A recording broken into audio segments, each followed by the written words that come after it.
Welcome to this explainer, everyone. Today, we're diving straight into the global bike case study to unpack the entire SAP production planning cycle. So, if you've ever wondered how a massive enterprise system actually translates a digital plan into a physical, tangible product, well, you're in the right place. Let's kick things off with our core objective, straight from the source. We're here to understand and perform a manufacturing process cycle. For this explainer, I want you to step right into the shoes of Jin Lee. She's the production manager at Global Bike. Your mission? Take the Deluxe Touring Bike, a premium finished product, and shepherd it all the way from the initial forecasting phase right down to final cost settlement. Now, to keep this 17-step technical process crystal clear, we're chunking it into 4 main phases. We'll start with the purpose of production planning, then hit phase 1, master data prep, phase 2, production planning, phase 3, order execution, phase 4, financial wrap-up, and finally, the final challenge. Section 1, purpose of production planning. Before we start clicking buttons, let's look at why a company actually needs a system to coordinate all this stock, parts, and factory floor harmony. Here's the crucial takeaway. Master data is the bridge between the physical reality of building a deluxe touring bike and the digital tracking system. In SAP, this is your foundational data. Stuff like material descriptions, bills of materials that list exactly what parts make up a bike, and routings that dictate the factory floor sequence. Without this precise digital foundation, the system literally can't automate or track your actual business transactions. Check out how this complete 17-step process flows. It moves seamlessly across these modules: materials management, production planning, and controlling. I know, it looks like a lot at first glance, but when we break it down, you'll see how logically each domino knocks over the next, taking us from raw planning to physical assembly and ultimately financial closure. Moving on to phase 1, master data prep. Let's see how we build that digital foundation for our deluxe touring bikes.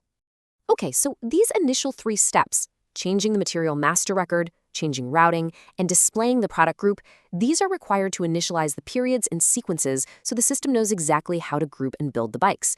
Before you even think about forecasting demand, you, the production manager, have to go in and tweak these master records. You adjust the routing so factory floor times are correct, and you review the product group, which bundles the black, silver, and red touring bikes into one family to make high-level planning a whole lot easier. By editing the material master for a specific item, like the red touring bike here, we configure the exact planning parameters needed for forecasting. The system needs to know initialization periods and specific optimization levels. Think of things like assigning smoothing factors to account for seasonal fluctuations.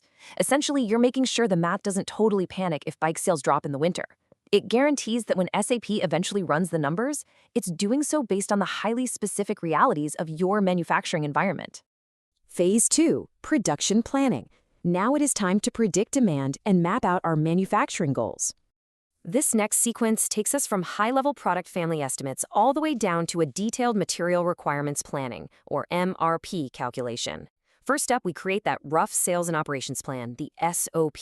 Then, we transfer it into demand management, which breaks down the product group into individual bikes. Finally, we run the MRP. That calculates exactly how many individual pedals, frames, and wheels we actually need to pull this off. Now, as a production manager, you're establishing a 12-month horizon for your sales and operations plan to anticipate future demand and required stock. You aren't just looking at today, right? You're laying out historical consumption values and future sales targets month by month. Why? To ensure your factory never sits idle and your warehouse never runs out of stock. What's really incredible about this SOP table is how the system handles the heavy lifting. Look at the target days supply. When you tell SAP you need 5 days of coverage, it dynamically adjusts the production quantities to be slightly higher or lower than your pure sales figures. It makes sure you always have a comfortable buffer sitting in inventory. It's automated precision at its absolute best. Phase 3, order execution. This is where our digital plans finally hit the physical factory floor. So, converting a system-generated planned order into an official production order is the crucial trigger here. Remember, MRP just suggests what you should do. That's a planned order. But when you officially convert that into a production order, you're giving the green light. You're committing resources, scheduling machines, and officially telling the shop floor, all right, let's start building. Once that order is generated, the scheduling and availability checks kick in to automatically reserve the parts you need from your bill of materials. The system essentially peeks into the warehouse and asks, hey, do we have the red frames? Do we have the seat kits? If the answer is yes, it places a firm reservation on them. That way, no other project can accidentally snag your parts. Now, for the sake of this exercise, we're assuming there are 500 pieces of the necessary components already sitting in storage. This lets us bypass external procurement altogether. In a real-world scenario, obviously, a lack of inventory would trigger the purchasing department to buy raw materials, but to keep our focus strictly on production planning execution today, we magically have exactly what we need waiting for us. Once goods are issued from inventory to the order, the shop floor workers step in, do the assembly, and confirm completion in the system. The status codes really tell the whole story here. REL means released, and MACM means material committed. This digital stamp is your proof that the components have physically left the warehouse and are actively being transformed into premium bicycles. Phase 4, financial wrap-up. With the bikes physically built, it's time to close the books and ensure our costs align. To wrap things up, we move the finished touring bikes into warehouse inventory and allow the system's controllers to analyze the financial impact. We've transformed raw materials and labor into a valuable asset. The system recorded the cost of the parts leaving the warehouse and the cost of the labor on the floor.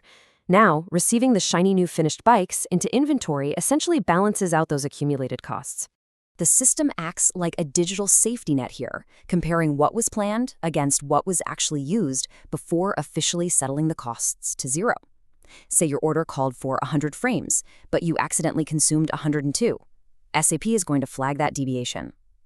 The whole goal of this final settlement is to ensure the actual cost of manufacturing is fully accounted for and cleared out, leaving your accounting perfectly clean.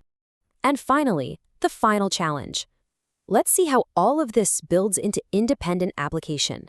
Having walked through this entire 17-step life cycle for the touring bikes, I leave you with this challenge straight from the case study. Can you take these exact same steps, input the manual sales figures for the mountain bike product group, and test your newfound knowledge? Can you navigate the master data, run the demand management, execute the order, and sell the costs without a guide? Because honestly, once you can do that manually, you don't just understand SAP. You understand the digital heartbeat of modern global manufacturing. Think you're up for it? Thanks for joining me on this explainer, and happy planning.